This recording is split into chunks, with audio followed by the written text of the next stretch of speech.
Hello दोस्तों, यह कहानी मेरी और मेरे बुआ के बेटे यानी कि मेरे कजिन की है। आज मैं आपको वह सब बताऊंगी कि किस तरह हम दोनों ने वह सब किया जो एक पति पत्नी के बीच में होता है। यह बात उन दिनों की है जब मैं अपने दूसरे कजिन के साथ फार्म हाउस में के स्विमिंग पूल में स्विमिंग कर रही थी।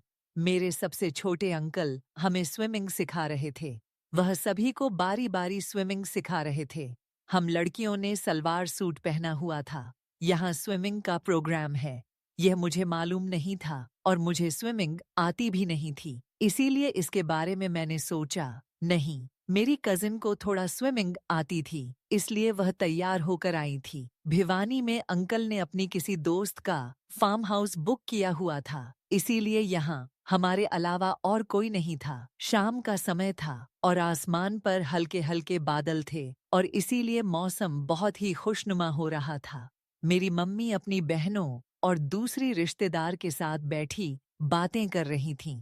पापा भी उनकी उम्र के मर्दों के साथ स्विमिंग कर रहे थे, लेकिन वह बहुत ही दूर थे। मेरे सुनील भैया भाभी के साथ एक कोने में पानी में मस्ती कर रहे थे। पानी काफी ठंडा था और गहरा भी था। हम जहाँ स्विमिंग कर रहे थे वहाँ पानी हमारे गले तक था। गहरे नीले पूल में पानी भी नीला लग रहा था। अंकल ने मुझे पहले स्विमिंग के बारे में बताया। उन्हें मालूम था कि मुझे स्विमिंग नहीं आती है। उन्होंने कहा वह मेरी मदद करेंगे और सिखा देंगे। उन्होंने मेरे पेट के नीचे एक हाथ लगाया और कहा, हाथ और पैर की मदद लेकर उन्हें कैसे चलना है। अंकल की उम्र 28 साल की है और उनकी अभी शादी नहीं हुई है। मेरी उम्र 17 साल की है। अंकल मेरी दीदी के साथ ही रहते हैं। मैं स्विमिंग कर रही थी। मैंने देखा कि सब लोग अपनी अपनी पत्नियों के साथ पानी में मजा कर रहे हैं, लेकिन वह सब दूर थे। अंकल बेचारे हमारे साथ ही रहे, क्योंकि मेरे भैया जो उनसे छोटे हैं लेकिन शादीशुदा हैं, वह भी अपनी बीवी के साथ पानी में थे। मेरी मम्मी अंकल को बहुत चाहती है क्योंकि वह सबसे बड़ी भाभी ही हैं। अंकल भी मुझे बहुत चाहते हैं। अंकल ने मेरे पेट के नीचे हाथ रखा हुआ था और मैं स्विमिंग के लिए हाथ पैर हिला रही थी। अंकल ने अचानक हाथ हटा लिया। मेरा संतुलन बिगड़ गया और मैं पानी में डूबने लगी। मैंने हाथ बढ़ाकर अंकल को पकड़ना चाहा और गलती से मेरा हाथ अंकल के ऐसी जगह पर लग गया जिसकी वजह से मैं घबरा गई। लेकिन अंकल ने कोई रिएक्शन नहीं दिया। अंकल ने फिर मुझे स्विमिंग करने को कहा और मैं फिर से स्विमिंग करने लगी। थोड़ी देर बाद अंकल ने कहा वह अब हाथ हटा रहे हैं और उन्होंने अचानक ही हाथ हटा लिया। फिर मेरे से संतुलन बिगड़ा और मैं डूबने लगी। मैंने खुद को संभालने के लिए हाथ बढ़ाया और मेरा हाथ फिर से अंकल के उसी जगह पर लगा। शायद मैंने जानबूझकर वहीं पर हाथ लगाया था। तभी मेरी एक कजिन ने कहा कि अब उसे स्विमिंग करना है, तो मैंने कहा नहीं, अभी मैं थोड़ी देर और सीखूं।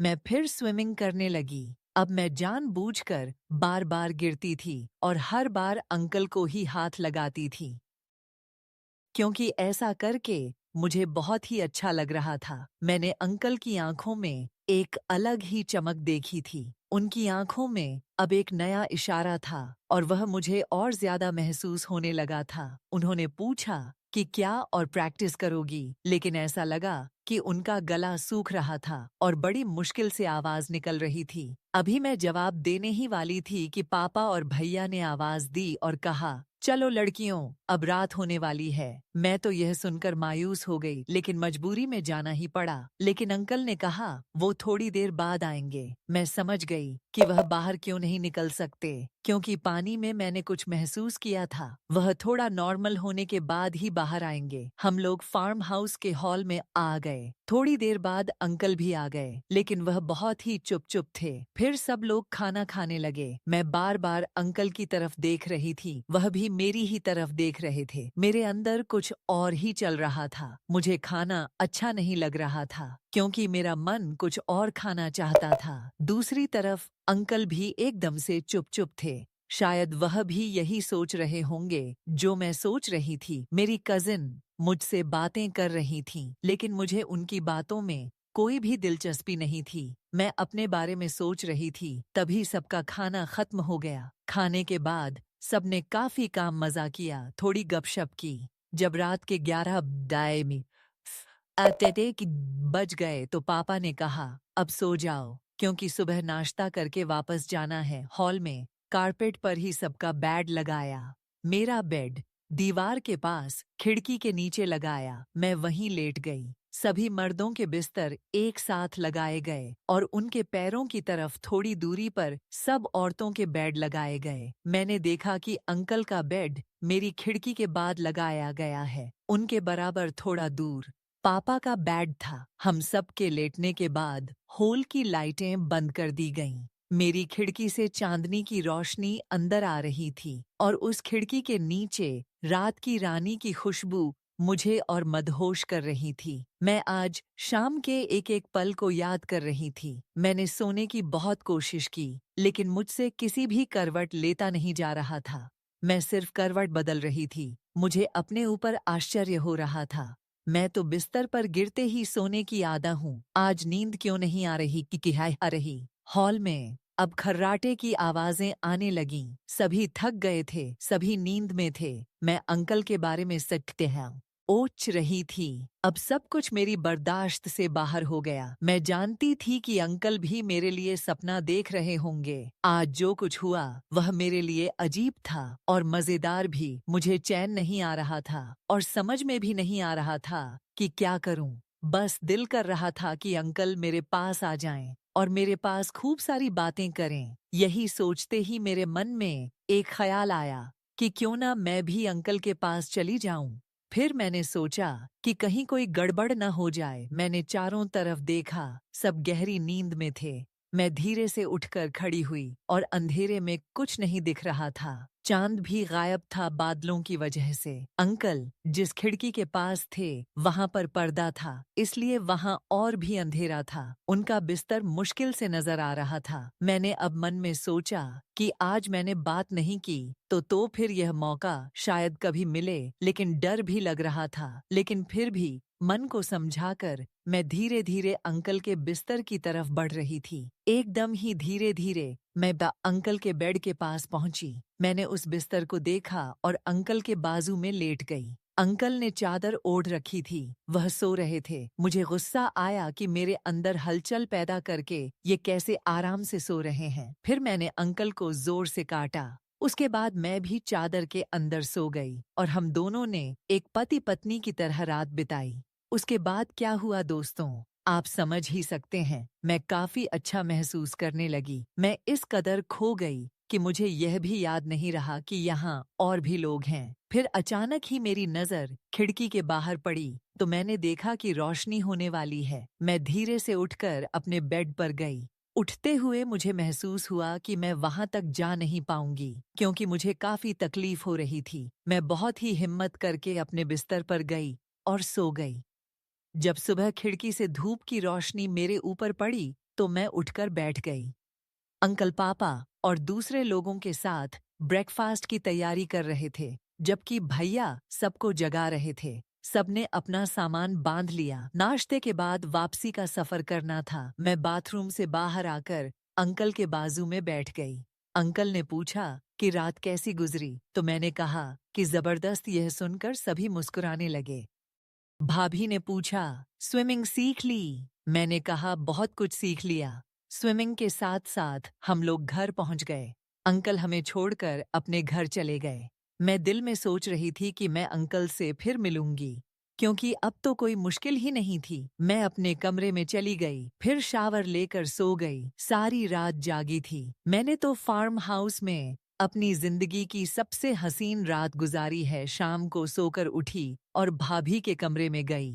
वह भी अभी सोकर उठी थी। शायद उन्होंने भी भैया के साथ फार्म हाउस में वही किया जो मैं किया था। वह थकी हुई लग रही थी। भैया शावर ले रहे थे। भाभी ने मुझसे कहा, निशा तुम पिकनिक से आने के बाद आज कितनी फ्रेश और खिली खिली सी लग रही हो। मैंने फिर सिर्फ मुस्कुरा दिया। भाभी ने फार्म हाउस वाला बैग निकाला और सामान निकाल रही थी। इतने में भैया हमेशा की तरह बनियान और शॉर्ट्स पहनकर हाथ में टॉवल लिए हुए आ गए। उन्होंने मुझे देखा और पूछा, पिकनिक कैसी रही? मैंने कहा, भैया बहुत मजा आया। मैं भाभी का हाथ बटा रही थी। इतने में भाभी ने चीख कर कहा, यह क्या हुआ? मैं भी चौंकी तो देखा कि भैया के कंधे पर एक तरफ नीला निशान पड़ा है। मैंने देखा तो मैं भी घबरा गई। मैं सोचने लगी कहीं रात को अंकल की जगह भैया तो नहीं थे। भैया भी थोड़े घबरा गए। मैंने करीब जाकर देखा तो वहां दांतों के निशान थे और साफ नजर आ रहा था। मुझे अच्छी तरह याद है मैंने अंकल के दाहिने तरफ ही बुरी तरह से काटा था और भैया भाभी को तसल्ली दे रहे थे कि फार्म हाउस में वह खिड़की के किनारे लेटे हुए थे, इसलिए हो सकता है कि किसी कीड़े ने रात को काट लिया हो। भाभी कह रही थी कि मैंने कहा था ना कि हॉल के बीच में सो जाओ। भैया बोले अंकल को उस तरफ ठंड लग रही थी, इसलिए मैं पापा के बाजू में लेट गया, क्योंकि अगर पापा को रात में कोई जरूरत हो तो मैं वहीं पास में हूँ। मैं तो यह सुनकर पसीना पसीना हो गई है। हे भगवान, यह क्या हो गया? मैं डर गई। फिर भाभी हल्के से बोली, वह चादर कहाँ है जिस पर रात में सोए थे? भैया ने कहा, उस पर चाय गिर गई थी, इसलिए उसे धोने के लिए दिया था, कल मिल जाएगी। भाभी को यह चादर बहुत प्यारी थी। मैं थर थर कांपने लगी और अपने कमरे में चली गई। अब तो कोई शक की गुंजाइश ही नहीं थी कि रात में अंकल नहीं बल्कि भैया थे। भैया ने सोचा कि शायद रात में उसकी कोई कजिन होगी और किसी को शक ना हो, इसीलिए चादर को धुलवाने के लिए भेज दे। या भाई को क्या मालूम कि रात में वह अपनी ही छोटी बहन के साथ थे। मैं अब कुछ नॉर्मल हुई और तमाम बातों को सोचने लगी। रात के खाने पर चुप रही। रात को बेड पर लेटने के बाद मैं सब कुछ सोचती रही और भाई के साथ हर एक बात याद आ रही थी। भाई के बारे में सोचते हुए मुझे उन यादों में एक नयापन लगा और मैं सोचने लगी। यह सोचते सोचते मैं सो गई और सुबह बहुत देर से आंख खुली। मैं कॉलेज भी नहीं गई और सारा दिन सोचती रही। मम्मी और पापा सबने पूछा और शाम को अंकल भी आए हुए थे। उन्होंने भी पूछा। मैंने कह दिया कि मैं ठीक हूँ। मैंने कहा, मैं थक चुकी हूँ। मैं सोच रही थी कि अंकल आप क्यों वहां से हट गए और जब असली काम का वक्त आया तो कितने बदनसीब हो। अंकल, ऐसा वक्त गवा दिया। अब मैं सोचने लगी कि मैं कोई अकेली लड़की नहीं हूँ जिसने अपने भाई से यह सब किया था। मैंने सुना है और इंटरनेट पर भी हजारों लड़कियों ने कबूल किया है कि उनका अपने भाई के साथ एक पति पत्नी की तरह रिश्ता रहा है। बहुत सारी लड़कियां तो अपने भाई और पापा के साथ भी किया है। यह सब सोचकर मुझे कुछ शांति मिली और एक नया एहसास जाग गया। 2-3 दिन में मेरी हरकत बहुत बदल गई। अब भैया को भी एक एक बात और एक एक चीज पहले से भी ज्यादा अच्छी लगने लगी। भैया जब सामने आते तो मुझे वह कंधे वाला निशान नजर आता। वह इतना गहरा था कि अब भी मौजूद था। मेरे बेड की चादर मैली हो गई। मैंने भाभी से चादर मांगी तो भाभी ने वही चादर मुझे दे दी। मैंने अपने बेड पर वही चादर बिछा दी और मैं खुश थी कि यह वही चादर है जिस पर मेरी और भाभी की जिंदगी की पहली सुहाग रात बीती हुई है। मैं अपने कमरे में बैठी टीवी देख रही थी कि भैया आ गए और मेरे बाथरूम में शावर लेने चले गए। मैं सोच रही थी कि भाभी कितनी खुशनसीब है जो कि भैया से उनकी शादी हुई। भैया ने शावर बंद किया और मैं जल्दी से बेड पर आ गई। मेरा दिल जोर जोर से उछल रहा था और मैं सोच रही थी कि काश भैया खुद ही मेरे पास आ जाएं और अपनी प्यारी छोटी बहन को एक बार वही खुशी दें जो भाभी को देते हैं, लेकिन यह मुमकिन नहीं था। मैं बेड पर लेटी हुई थी। टीवी पर भैया का पसंदीदा प्रोग्राम चल रहा था। भैया मेरे बेड पर बैठ गए और प्रोग्राम देखने लगे। मैंने कहा, भाई यह कीड़े का निशान तो बहुत ही गहरा है, आप कोई मलहम नहीं लगा रहे इस पर? भाई ने कहा कि यह खुद ठीक हो जाएगा। मैंने फिर कहा कि आप भाभी से कहिए कि कम से कम इसे हाथों से मस ले ताकि यह जल्दी ठीक हो जाए। भाई ने कहा, ठीक है, आज तो तेरी भाभी मायके गई है, आने के बाद कहूंगा। मैं बेड पर से उठी और खुद ही कहा कि लाइए मैं इसे सहला देती हूँ। मैं भाई के पीछे बैठ गई और सहलाना शुरू कर दिया। भाई टीवी देख रहे थे। मैंने हल्के हल्के अपने दांतों के निशान को सहलाना शुरू किया। अब वह रात फिर मेरे सामने आ गई जो मैं जिसकी वजह से मैंने कंधे पर जोर से काटा था। और अब आगे की कहानी जल्द ही लेकर आऊंगी। तब तक आप लोग अपने विचार नीचे कमेंट बॉक्स में लिख कर दे सकते हैं। तब दिखें। धन्यवाद दोस्तों। यह था हमारी स्टोरी का फर्स्ट पार्ट। कमेंट करना अगर आपको इसका नेक्स्ट पार्ट चाहिए तो। धन्यवाद।